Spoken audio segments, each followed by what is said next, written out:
Welcome back. Round two today for the real and the rare. And this evening I'm being joined by Bare Knuckle Bare Knuckle Fighting Championships fighter, Mr. Joe, the Hitman Elmore. Joe, appreciate the time, my friend. Yeah, no problem, brother. Thanks for having me on.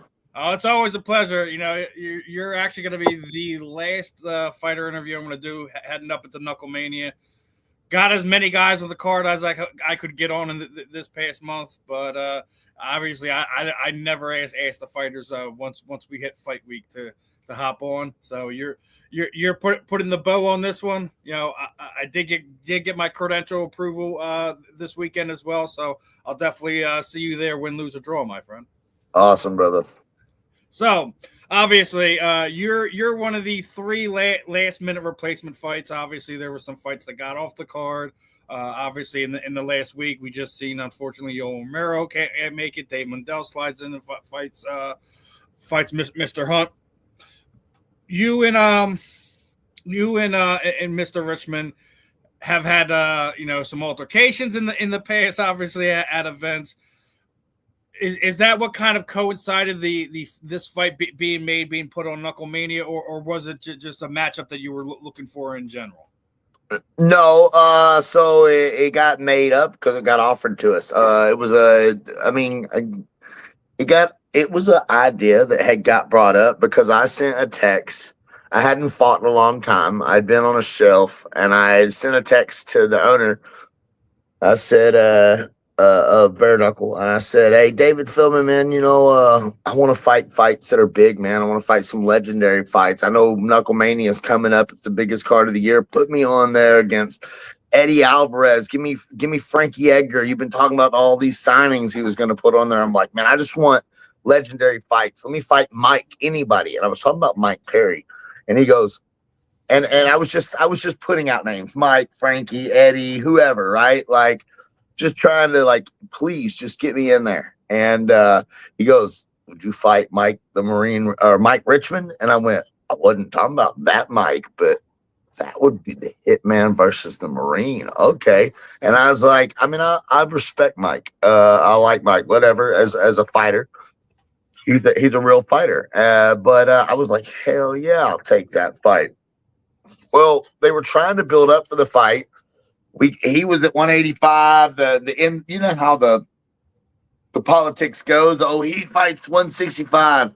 Well, he was the champion. What are they going to fight at? There was just so much inside outside stuff. It was I was cornering Ace down in Miami, and there was some talk of us fighting, but nothing had jumped off. They're just trying to build cards, build fights. And they said something about him coming down to 165. And I was like, well, if he wants to come to 165, that even makes more sense for us to fight since that fight was offered. Why are we not fighting? And his manager said that he was coming down to Miami anyway, just to get interviews. Sometimes we go to the fights to get interviews, call somebody out, tell people what we're doing. And he got up to go take a piss at Miami, and kind of like bumped into me and said something about 165 was easy and da-da-da-da. And I was already lit up on energy. There were some other people that had started some stuff around us. And I said, yeah, well, I was basically just not even mad. But I was like, yeah, fuck you. Motherfucker. I'll come to 165, you fat son of a bitch. And then I guess the people started. And then, like, we were going to, like, just kind of, like, get in each other's face. We were just talking our shit, but then people started breaking us up. And when they broke us up, somebody put their hands on me. And it wasn't even us that was really going to put our hands on each other yet. But once you put your hands on me, now you're holding me back and I want to go harder. So then it was just like, it just turned into two fighters. We wanted to say what we wanted to say. People got in our way, and I think he got his hands on my throat, and I put him in a little guillotine, and we were just trying to wrestle more to each other. We were just trying to get like this so we could say how we felt. And the fight had already got started. I was hoping that it would boost it up a little bit. People started noticing it wasn't intentional, but it happened. And I was like, well, now it's got to happen. Still nothing. And then I got in a little trouble because I said, if Bare Knuckle's not going to call it, I'm calling it. Me versus Fight Richman. I didn't know that they were really working on the fight truly in the background. I thought they had already given up on it because it was 4 weeks out. They made the poster. No way in hell are they going to not have me and Mike Richman as a poster on this. I think they were just trying to make it work, and because it wasn't working, with whatever reasons, they last minute they decided they needed the card because other things were falling through. And me and Mike Richman is a main event on any card in the world other than Knuckle Mania right now because of the card, how big this card is. But yeah, they added us to the card to beef up the card a little bit and made the fight happen. It just didn't happen till last minute, unfortunately. So it's at 175 instead of 165. That's not bad. That's not bad. I mean, nah, I like it. I ain't got to cut weight. I get to be big. Said on social media that you guys didn't like the fact that you weren't in the trailer, not the actual poster, but like kind of like the video hype up video type of thing. And I don't blame you guys for that one because A, Mike's a former champion. B, they have footage of what happened, you know, down there at that fight. So why not throw a little juice to it? Throw a little sauce on it, right? You know, give it. I said it's their missed opportunity, right? It's their missed opportunity because I know they had other things planned, but they just did the engaged with changed Romero last minute, and they just released the video today that had Mendel and him in it. And dude, they haven't put us in a commercial. They haven't put us in nothing, but that's their miss, not mine. Because my job is to show up and do the show. I do these interviews and the podcast, but it's extra work. You know, if I'm getting up at 5 a.m. and I'm staying up till 10 o'clock at night doing interviews, doing podcasts, doing this, go here, film this, engage, it's less pressure on me. Conor McGregor loved what he did. So I'm looking at the bright side. They missed their opportunity, and other people, they know they've done it because you guys are the ones that are saying it. I don't get offended. I don't give a damn. They can't stop the blood and the violence. When I get in there with Mike Richman, he thinks he's going to beat me. He's sure of it. I heard him say he thinks second round knockout. Well, I think it's going to end in fight of the night or the worst night of his life because I can go all 5 rounds, or it might end the first, second, third, fourth, fifth round knockout by me. I'm confident I'm going to win this fight. I'm confident he's a bad man and he could win the fight with anybody, but I'm a bad man. And this is in the end, I'm going to let it be a bad decision on everybody's part. They're going to wish they put me in commercials. He's going to wish he didn't take the fight with me. And I'm just going to keep doing what I do. You can't stop me. It motivates me. Diamonds aren't made by sitting on top of water. They're made under the ground, under pressure. So put pressure on me. Forget about me. Say I'm the underdog. I hope I'm plus 900 on this fight. I hope everybody says I'm going to get my ass whooped. They don't make no commercials, and everybody forgets about me. I get to go in there and be brand fucking new, and the whole world watching Knuckle Mania says, who the fuck is Joe Hitman Elmore? If you didn't know, now you know. You gonna let them know on the 7th who the Hitman is, right, my friend? Oh yeah, if they don't know today, they're gonna find out. I mean, I die on my shield. You ain't never I've lost judges' decisions, but I've never lost a bare knuckle fight in my life. I've split decisions on judges to 3 former champions in my last 4 fights. 3 of my losses were split decisions to current champions.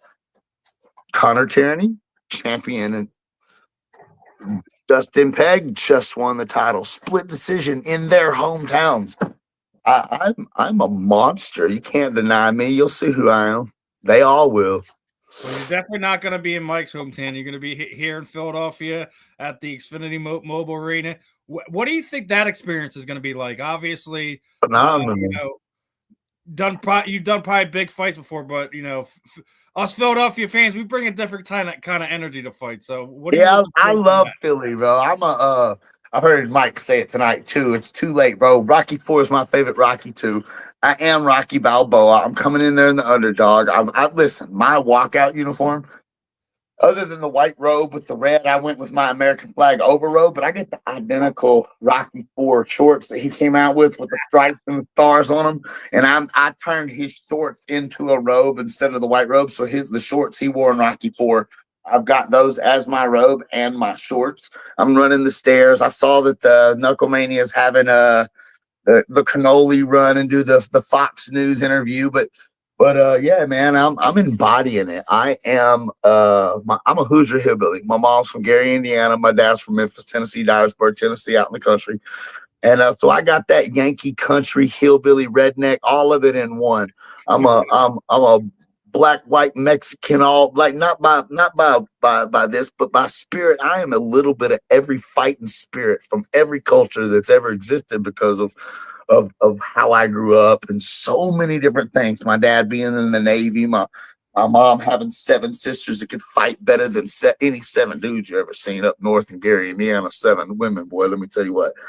And so going to Philly in that northern fighting atmosphere. I mean, it's mutual combat's legal there. Come on, man. In a state that's got mutual combat, you go up to a cop and be like, this guy's an asshole. He wants to fight. And they'll be like, go. And then you can fight until the guy says, okay, I'm done. I get to do that in a professional setting in one of the biggest stadiums in the United States, in Philly, Xfinity Mobile Arena. They've already sold over what they sold last time, which was 18,000. So we're going to have 20,000 people cheering, screaming, not just people, but Philadelphia fight fans. And I'm the type of guy that can feed off negative and positive energy the same way. I'm a soul sucking, just like Deadpool. He can absorb the energy, or the Hulk. The more you give him, the more power he gets. So I can come in there and I don't care if Philly's cheering for me to get my ass whooped. It's going to build me up and go, okay, I prove them wrong. Or it's going to be my family and my loved ones going, we love you. We support you no matter what. And me going, I'm going to die for them.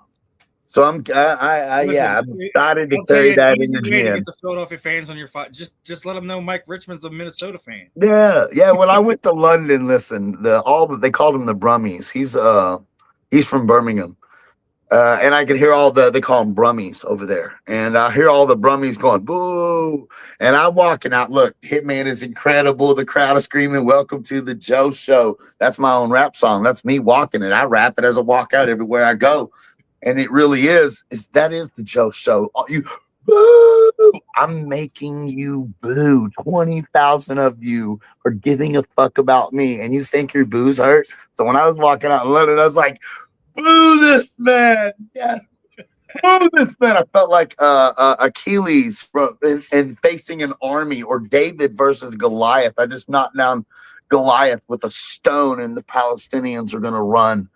So I have that warrior spirit, and I can't wait to be in a place that embraces that and that loves me or hates me. I don't care if I'm the good guy or bad guy. I love it. Wrestling had to have a heel. There's no superhero without a supervillain, so there's no comic book without either one. You can't have 2 superheroes filled in flowers together and anybody give a fuck about it. It's not fighting. Now, you mentioned Rocky 4 is your favorite Rocky. I got to ask you one thing. Is it the soundtrack that makes it great, or is it the storyline? The storyline. The underdog, the giant Russian comes in, and then the American pride that I have as America, the country, the freedom. And at the time, I remember being a kid, Russia was, nuclear weapons, and oh God, it was, especially the era I come from as a kid. So it's different for me now, but Rocky become one of my heroes. Adrian, I have my Adrian. My wife is in my corner, Maggie. I've actually had a fight where you see this right here? Mm-hmm. The nerve in your lip dies. And I had that same lip he has when he says it. And I fought for LFA against the guy. He got me in a good strike. He poked my eye while I couldn't see. He hit me.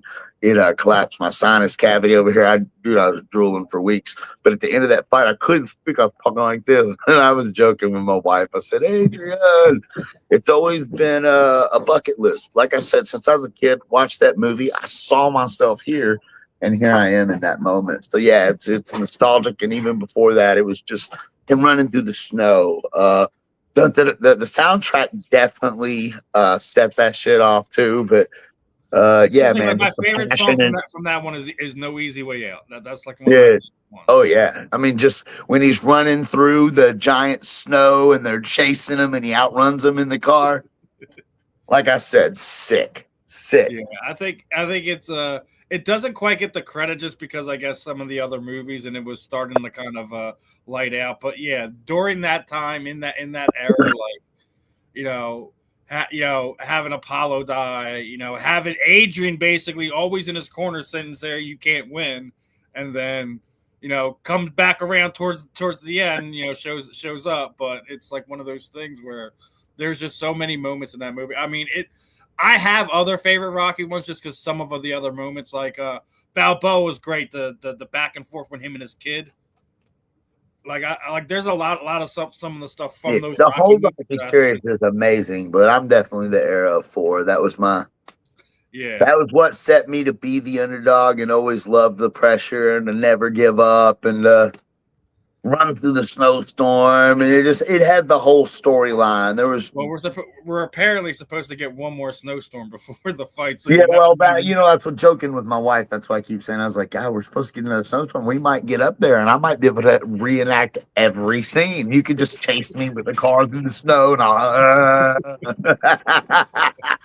it might be that way. I'm hoping that I'll go to Walmart and get some old 1980 ugly gray sweats and just. Yeah. So when we set this up, I went through your profile and I seen something. So I got to ask you, one, who did this? Is this just a photo, or did somebody kind of make this for you? And if they did, we need to see this on a larger scale for all. I got a series of 5 of them getting made in the blue shorts, 5 in the American flag, and 5 in the thing. I have found somebody that's making them for me, but it was something that somebody made for me for an idea and asked if I thought it'd be cool to get them, and I was like, yeah, hell yeah, let's do limited series sets. So I'm gonna start getting sets of them. That's the American flag set series that I got, and then each fight I'm gonna have a photo that I take from each fight, and I'm gonna get an action figure and from each fight I make, and do like a 1 through 5, 1 of 5, 2 of 5, 3 of 5, 4 of 5, 5 of 5, and if you want them, get them. They're like $150 for me to make them. Some for like $250 or something. Sign them, autograph them, have them out, and be cool little collectors, man. I still got my Flying Brian Pillman. I've still got a bunch of WWE wrestling figures and stuff that I saved, and it'd be cool to be on somebody's shelf. And yeah, I mean, listen, when I seen that, I was like, wait a minute, because I haven't seen anything like that, and I was like, if you think about it, I had a guy from India actually made that, a huge fan of mine that always just does random cool stuff, and he made that for me and got the specs, got it all ready, and now I'm gonna get it in production. Yeah, it's definitely cool to see stuff like that, because we haven't seen like any of that for the combat sports fighters since what, the round 5 stuff that they did for UFC. I'm an innovator, dude. I grew up around all that stuff, and when I see the sport grow, I do it myself. Me and my wife has been in my corner, my manager. I got my own a lawyer that I grew up with since I was a kid. I have a huge network and family, and I've built a business with myself. So when I see something not happening, I make it happen for myself, and I'm kind of glad because nobody else gets to do that. It's all my ownership. It's all my fun thing and idea, and then it gives ideas for other people to do it too. And then they're going to be like, "Oh, well, damn! If he can do it, we need to have a market for this." And then. Yeah. Then we can really make some money out of it. The memorabilia side of things is the only thing I think that BKFC needs to get a little better at. If I were you, I would talk to some of the champions, some of the other fighters, see if you can guys have do a 5 to 10 fighter set with different fighters, because I already seen there's a company in Florida that's doing the trading cards. Yeah, the collector cards, exactly. Yeah, I had somebody do collector's cards and custom posters, all kinds of stuff. But these action figures, I've already got somebody talking about making a production line where I can actually get these made for fighters and make money off these fighters, so they can also sell collections, like you were saying. I'm ahead of that game, dude. I'm an entrepreneur. You're like, hey, man, I got. Dude. I know. I posted that right there. Me posting that. I had more orders, and in 10 minutes, people were trying to auction them off for $1,000 a piece, and I was like, listen, I've already promised them to people. Wow, I need to go up 250s. Wow, okay. Dang, I need to really make these.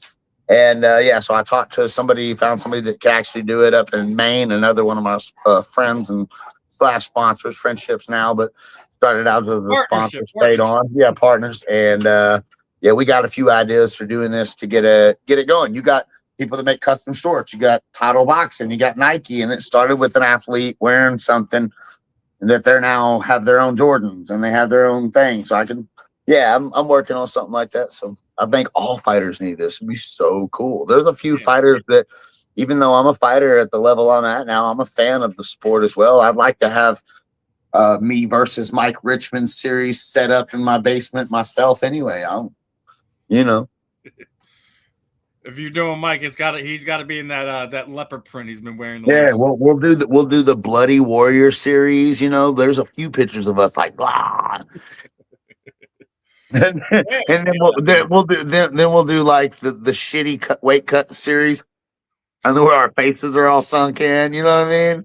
Real collector shit. The side of figures they don't see.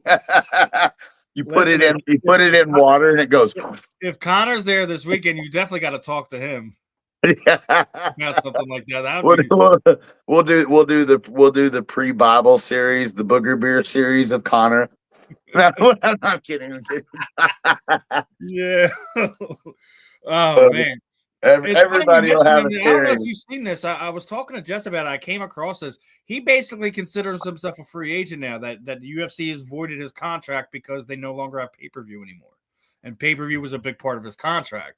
So if he feels like he's a free agent, shouldn't he be able to take a fight under bare knuckle? I'm not sure the legal terms of it. Wouldn't that be amazing? I don't know what his full ownership in it and stuff is. I know he's brought lots of eyes. He's going to be at this fight. I can't wait. You know, I've always wanted to just actually meet him in person and talk and just, you know, like talk to him about the business side of things and what he's done and what he plans on doing. But yeah, I don't see why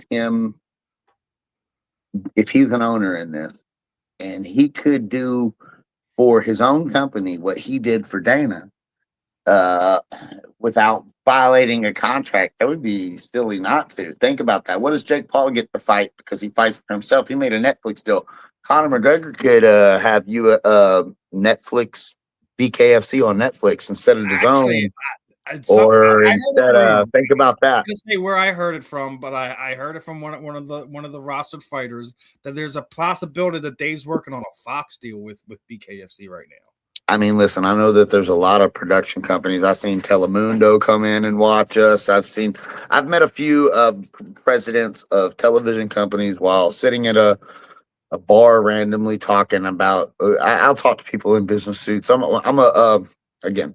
When I'm out fighting and I see people say, "Are you one of the fighters?" I always see what they're doing, and sometimes you skip over a couple millionaires that want to invest, and we're asking you a question to see if you were smart enough to ask questions back. And yeah, man, I've met quite a few people with money that have been interested in bare knuckle for a while. I mean, in 2020 when I fought Tom Shoaf, Forbes magazine put us in it a month later, and my picture getting punched by Tom was in Forbes magazine, and I thought to myself, "Oh my God. This is a baby right now." And here we are 5 years later, 10 times bigger, and it's still just got 10 times the potential, growing at a rate that, you just saw what happened with UFC getting the Paramount deal, $7.7 billion, 7 years, $1.1 billion a year, plus advertisement. There's other hidden deals inside of there beyond the 7.7 billion. But like 1.1 billion a year, that's a lot of good high-end big money fights. And yeah, man, I'm excited to see where we're going too. So yeah, I mean, I was excited before Connor, became part owner, investor, however you want to word that. Just because I was covering Dave's fights when he was here in Philly doing the XFE fights. So I've been covering Dave's fights for a while, and I remember him sitting there telling me like, hey, like. He was, I think it was right after CFFC bought his promotion, and he was just like, when our contract's done here, I'm going to go down to Florida. I'm going to start bare knuckle boxing. I'm like, that'll be cool. That'll be cool. Here we are, what, 8 years later? Way cooler than you thought. The biggest combat sport that we have right now, or the fastest growing, at least in my opinion. By far the fastest growing. I mean, from when I fought BKFC 10, we were only legal in like four states, barely two. working on 10 by the end of the next year. And now we're in like more countries than we were states. So it's yeah, it's been wild. There were people still sitting 6 feet apart when I fought in that a rodeo barn in Mississippi State. Now I'm fighting in Philly at Xfinity Arena. It's a whole different. We've grown so much. It's wild. Yeah, it couldn't happen to a nicer dude. Like obviously there's not everyone's gonna think Dave Feldman's the greatest promoter person, whatever. What I've seen, he's always been fighter first. He makes sure you guys have what you need. He also makes sure you guys don't put yourselves in bad situations. I don't know if you heard, like he has some of these medical rules in place, and I think that's why Frankie didn't fight back in October, is because he felt like his medicals weren't right where he needed to be. And I think there's something about age plus like your consecutive win or loss record, that why he keeps some of these guys out of fights. So I mean, for a Yeah, I guy, mean, if you're getting your ass whooped and guys are getting knocked out over and over, constantly can't defend themselves, there's no point in those fights. Definitely the rules, dude. I had to go through so many tests, but here's the thing: I'm glad I have to have all these tests. To be honest, I'm healthy. I get to know that I don't have things, and a lot of guys they're willing to sacrifice their life for a couple dollars, and it's nice to know that somebody cares and is trying to stop that from happening. You can't have a sport if we're going out here getting hurt too. We had an accident that happened in Miami, and it wasn't anybody's fault. It's just things that happened. But Dave did take the extra steps to protect the fighters, and that's what you got to do, man. That's why these little regional shows don't last, because they just sacrifice all these chicken fights, and you don't see that with BKFC. BKFC, there might be a mismatch one time, but that you can't help sometimes. Somebody just being way more talented than you ever thought they could be. That happens no matter what. That guy might have whooped his ass, and that guy might have not deserved to be in there with him. But that's going to be everybody till he gets to the top, like Connor did in UFC. He went like everybody was nothing. So you can't control that, but having the safety measures in place definitely keeps it safe, and it's the reason we're growing at an astronomical level. SpaceX, baby, out of this world. Listen, I don't blame you, and I don't blame Dave for putting those measures in. You have to protect fighters from themselves, because like you sit there and said, there's some guys that they'll sacrifice their livelihood, their potential earning factors, just for that current paycheck. Because a lot of you guys, you beg from Peter to pay Paul just to get to the next fight. So it's like you have to make sure that you take the fighter out of some of these equations when it comes to the medical side of things. Yeah. And not everybody has Barber Orthopedics as a sponsor to get my Barrett Chamber treatments and make sure that they're fully taken care of, because Barber is so awesome. You got your sponsor. I got mine behind me. It's Fight Wax. Yeah, well, Barber Orthopedics, man, they've sponsored a lot of pro fighters. Dr. Scott Barber, he's literally probably not even saying this because he's my sponsor, but one of the, if not the best orthopedic in the United States of America. He's been best. His orthopedic practice has got Best of Georgia 2022, 2023, 2024, and it just won 2025 Best Orthopedic Practice. And we have access to all his facilities, man. It's actually a huge blessing. So on top of Dave expecting it, I got a doctor that's like, oh, you need that test? Come get it. You need that test? Come get it. You need that test? Come get it. Man, 30 minutes from now, come on in, Joe. And you're like, yeah, all right. Hey, the medical staff loves us. We get all our stuff there ahead of time. Stuff takes most people 6 months. I get done in 6 days. Good to have someone outside of the promotion where you can go to, not just for testing, but just to make sure your body's right to be able to go perform it. MRIs, head scans. I don't have to wait for a boo-boo. If I think something's wrong, I make sure there's nothing wrong. And again, I get the right treatment. I can get in make sure I'm taken care of. Health is wealth. I'm not going to live forever, but I'm trying to live long and strong. Now, obviously, we talked about your fight. Obviously, you're going in there, Richman Elmore. Is there a fight outside of your fight that you're looking forward to on this big card? Is there a matchup you like all of them? All of them, man. There's really good fights. I really can't wait to see what happens between Mundell and Hunt. Yeah, I'm with you. I mean, Mandel knocked down Mike Richman a few times when they fought. Mike Richman knocked down Lorenzo, Yep. then got cold cocked by Lorenzo, but Mandel didn't. He actually got knocked down once, and after he got knocked down once, kind of went through Mike Richman, kind of kept him in the clinch, stayed pressured on him, used that southpaw to land those straight punches, take some of his counters away. So I can't wait to see how that fight goes. And then, funny enough, here we are, me and Mike fighting and pairing between there. And again, it's another motivation. When I knock out Mike Richman, man, they're going to be like, didn't Mike Richman knock down him and him? Oh, wait. I mean, people are looking. I agree. I am looking forward to that. You know, it wasn't the initial scheduled fight, but there's I mean, like, I'm a Philly guy, so like, definitely want to see how Pat Brady does. Looking forward to this fight makes more sense for Bare Knuckle. Noel Romero fights a little bit everywhere. He's doing RFA, doing this, doing that, and he's a legend. And it would have been a fun fight to watch. But as far as pound for pound goes, two of the best fighters in the organization. Dave Mandel, where he lacks in personality, does not lack in skills, talent, and aggression. He might not be the most WWE acting superstar, but he goes in there. He's the simple country guy or cowboy kind of guy that you would. All right, you're gonna meet me at 5 o'clock. All right, I'm gonna go in when the dinner bell rings. I'm going into Ma's house, and I'm gonna be at church on Sunday. He's a smooth, not shit talking. Lorenzo's the complete polar opposite of that.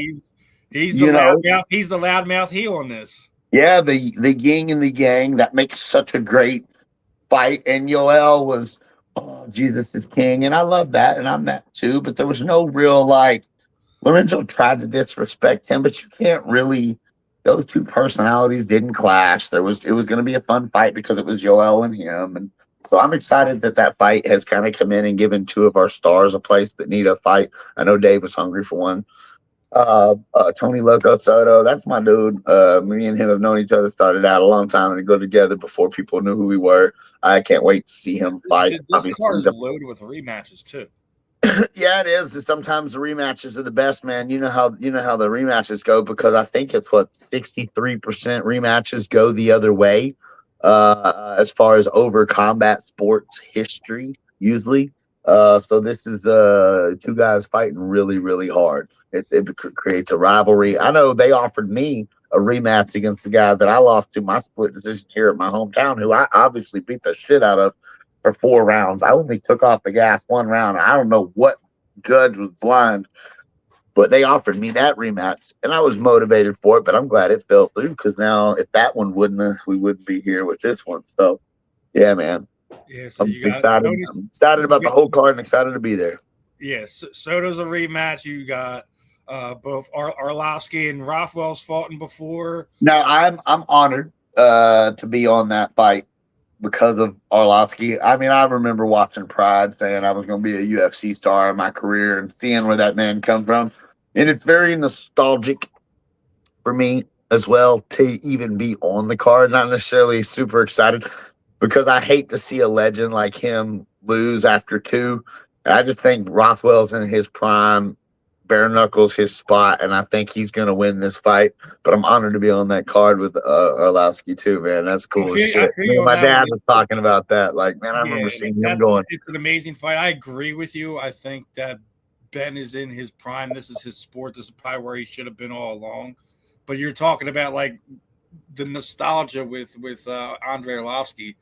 The first time I was able to get media credentials and cover a fight was World Series of Fighting 2 when he fought Anthony Rumble Johnson, and he fought through what? Anthony broke his jaw in the first round, and they went the distance with Andre's teeth damn near coming out of his mouth, and just where he's gone from there to now, even the medical scares he had, like he was battling cancer for a period of time. Still fighting 2 years. Him here now, it's just one of these things like Yeah. I agree. I think Ben's probably going to get the better of him, but Yeah. just being able to see him come back and do what he's doing since then, Yeah. just, you gotta tip your cap. I'm just honored to be on the card with him. Like I said, it's nostalgic for me because the original gangsters of this, as far as heavyweights go, he's as original of a gangster as it gets.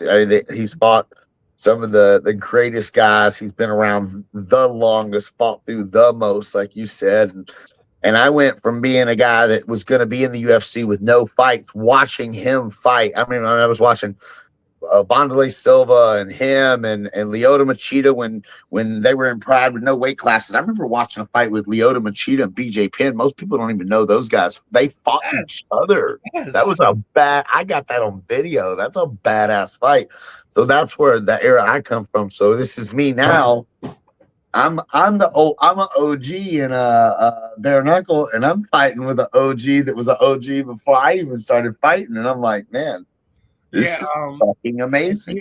Now you're talking about Richman. I have been watching Mike Richman since he was in the Bellator tournament, and he was fighting at 145 pounds. 135, didn't he? He fought at 135 one or two times. The first tournament he did do at 35, but I thought that the next one that he did, he after the 135 tournament, he went 145, but at one time he fought 135 for them. Yeah, man. I got knockout of the year for Bellator 2013 versus oh my God, it was Forrest Griffin striking Jared Burke. They was one of Forrest Griffin's striking coaches at the time.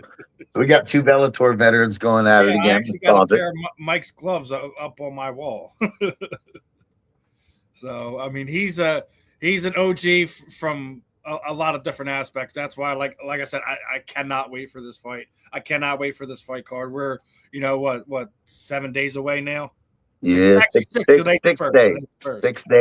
days right now. Me and him will be fighting 6 days from about right now, about this time, 6 days from now. Yeah, you're about right. It's about 9 o'clock. So yeah, because I think if I remember, first card. They're showing us fifth fight on the main card, or maybe opening up the main card even.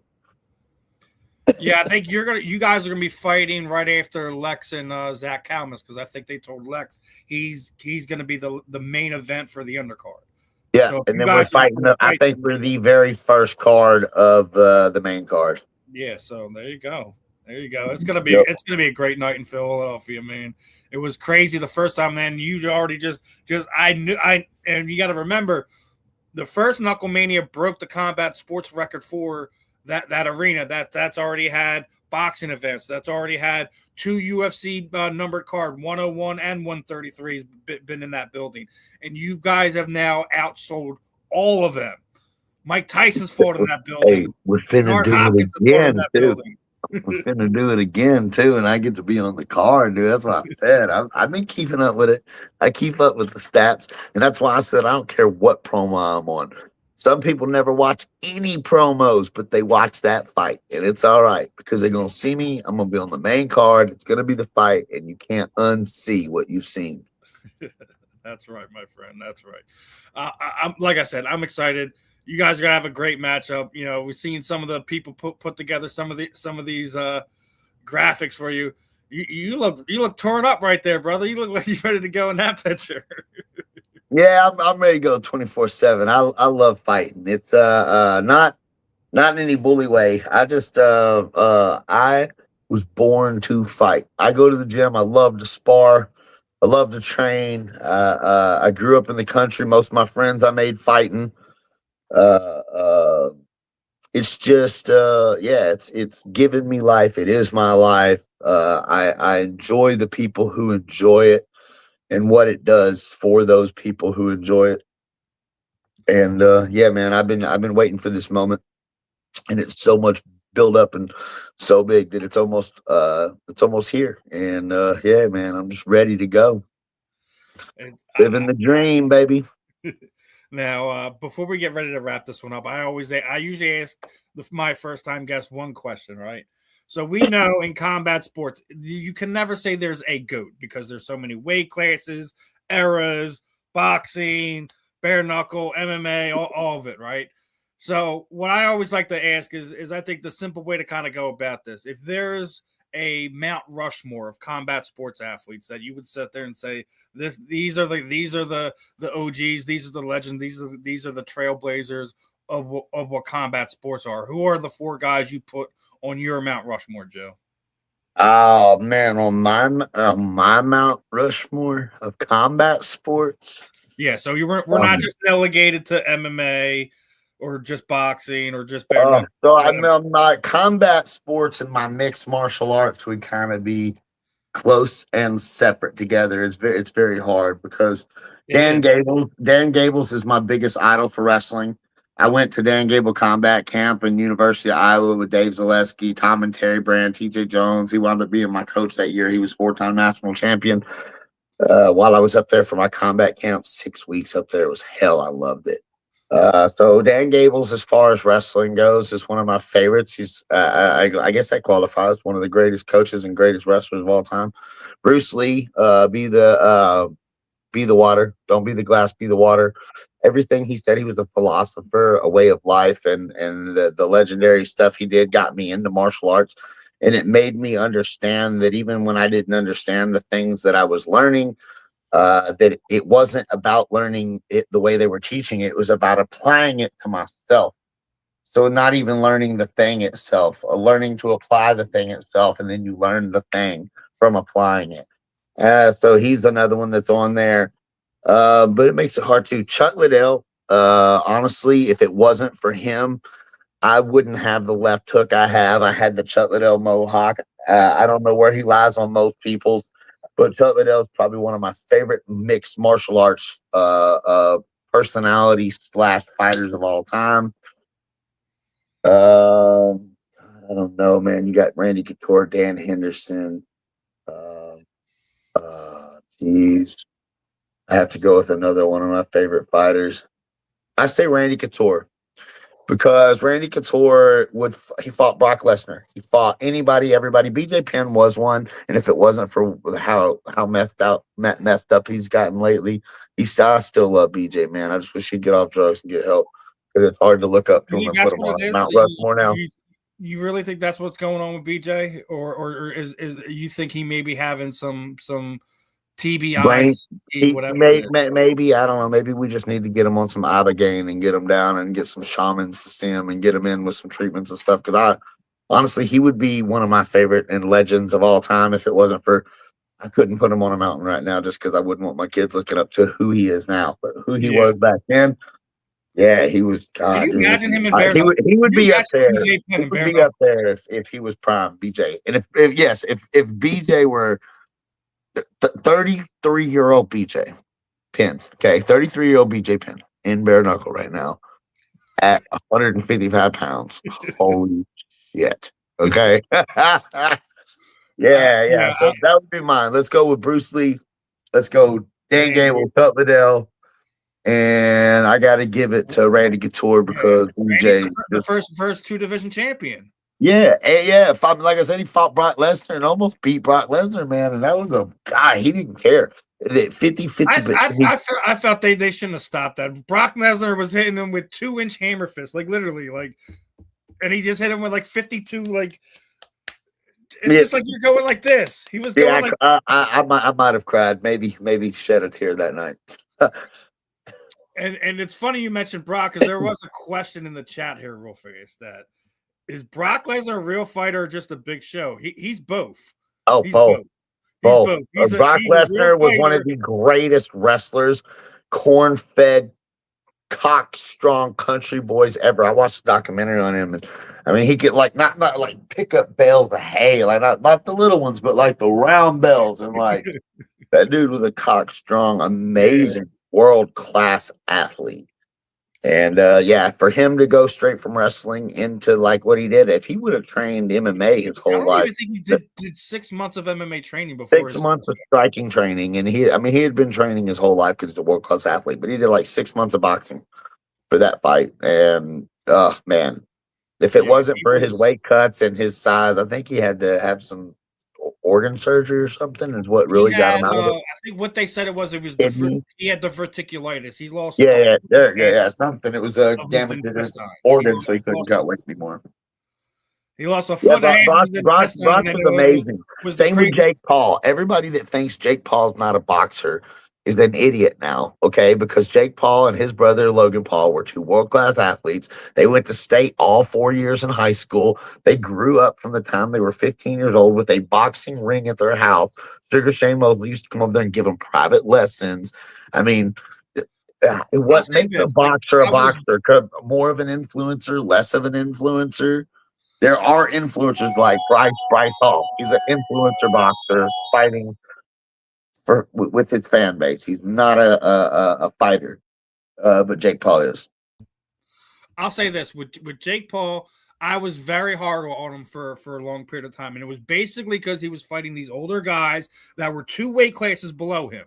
Over his last few fights, now he is kind of stepped his game up. Obviously, but who's smarter, him or me? I fight real world champions for less money, and he fights old people for retirement money. He fights people that should be retired and makes retire on money.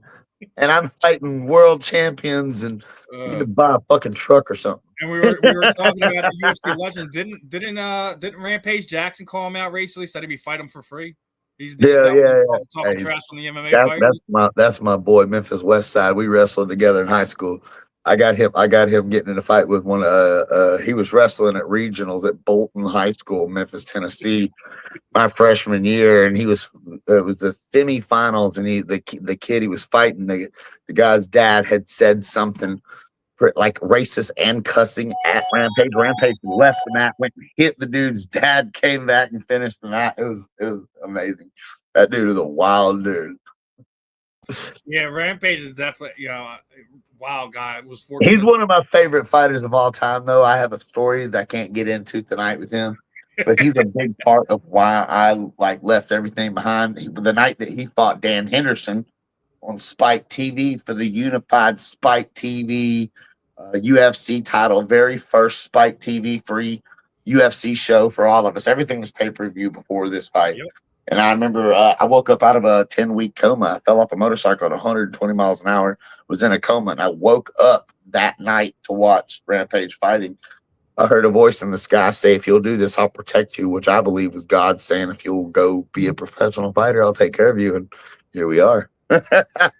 Here we are, my brother. Well, I guess you'll have to tell me that story one of these times. Maybe not on air. We'll get into that. But as we wrap this one up, Joe, what I typically do is throw the proverbial microphone over you.